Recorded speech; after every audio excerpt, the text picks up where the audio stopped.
ଆସିକା ସହରରେ ବିଜେ ଶ୍ରୀ ଶ୍ରୀ ଜଗନ୍ନାଥ ଅଙ୍କର ଚଳିତ ବର୍ଷ ରଥଯାତ୍ରା ସୁରୁଖୁରୁରେ ସମାପନ ନିମନ୍ତେ ଏକ ବୈଠକ ଆସିକା ତହସିଲଦାର ସଙ୍ଗୀତା ସେନ ଅଙ୍କ ପୌରୋହିତ୍ୟରେ ମନ୍ଦି ପରିଚାଳନା କମିଟିର ଟ୍ରଷ୍ଟି ନାରାୟଣ ମୁଳି, ଅତିରିକ୍ତ ତହସିଲଦାର ସୌଦାଗର ବେହେରା ଓ ଅମରେଶ ସାବତ, ଏନଏସି କାର୍ଯ୍ୟନିର୍ବାହୀ ଅଧିକାରୀ ରାଜେଶ କୁମାର ମହାପାତ୍ର, ଆସିକା ଥାନା ଅଧିକାରୀ କୁଳମଣି ସେଠୀ ପ୍ରମୁଖ ଉପସ୍ଥିତ ରହିଥିଲେ। ପ୍ରତି ବର୍ଷ ଭଳି ଚଳିତ ବର୍ଷ ମଧ୍ୟ ପବିତ୍ର ରଥଯାତ୍ରା ଶାନ୍ତି ଶୃଙ୍ଖଳା ଓ ଉତ୍ସାହ ସହ ପାଳନ ନେଇ ଏକ ସମନ୍ୱୟ ବୈଠକ ତହସିଲ କାର୍ଯ୍ୟାଳୟ ଭିସି ହଲରେ ଆୟୋଜିତ ହୋଇଥିଲା। ରଥ ଦାଣ୍ଡ ଉପରେ ଯାତ୍ରା ସମୟରେ ରାସ୍ତା ଉପରୁ ପଥର, ଇଟା, ବାଲିକୁ ଉଚ୍ଛେଦ କରିବା, ରାସ୍ତାର ଉଭୟ ପାର୍ଶ୍ୱରେ ଗଛର ଶାଖା ପ୍ରଶାଖାକୁ ସଫା କରିବା, ରାସ୍ତା ମଝିରେ ଥିବା ଖାଲ ଖମାଜୁ ମରାମତି କରିବା, ରାସ୍ତା ମଝିରେ ବିଦ୍ୟୁତ ତାର, ଟିଭି ପାଇଁ କେବୁଲ ତାରକୁ ଯାତ୍ରା ସମୟରେ ବାହାର କରିବା, ଜନସ୍ୱାସ୍ଥ୍ୟ ବିଭାଗ ପକ୍ଷରୁ ଭକ୍ତ ଅଙ୍କୁ ଜଳ ସିଞ୍ଚନ କରିବା ସହ ସମସ୍ତ ବିଭାଗ ଯାତ୍ରା ପୂର୍ବରୁ ଘଟଣାସ୍ଥଳ ପରିଦର୍ଶନ କରି ସ୍ଥିତି ପରୀଖିବା ନିମନ୍ତେ ସ୍ଥିର ହୋଇଥିଲା। ଏତତଃ ବ୍ୟତୀତ ସ୍ୱାସ୍ଥ୍ୟ ବିଭାଗ, ପୋଲିସ ପକ୍ଷରୁ ଶାନ୍ତି ଶୃଙ୍ଖଳାରେ ରଥ ଟଣା ନିମନ୍ତେ ପୋଲିସ ଉପରେ ଧ୍ୟାନ ଆକର୍ଷଣ ହୋଇଥିଲା। ଏହି ବୈଠକରେ ବିଦ୍ୟୁତ ବିଭାଗର କନିଷ୍ଠ ଯନ୍ତ୍ରୀ ଇ ରାକେଶ ପାତ୍ର,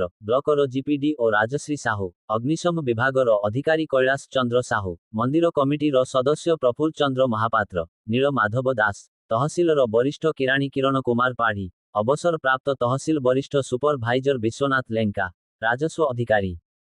ବିଷ୍ଣୁପ୍ରିୟ ରାଉତ, ଜନସ୍ୱାସ୍ଥ୍ୟ ବିଭାଗ ପକ୍ଷରୁ ଅମିୟ ଚନ୍ଦ୍ର ଗୌଡ଼ ଏବଂ ବହୁ ସାମ୍ବାଦିକ ଯୋଗ ଦେଇଥିଲେ।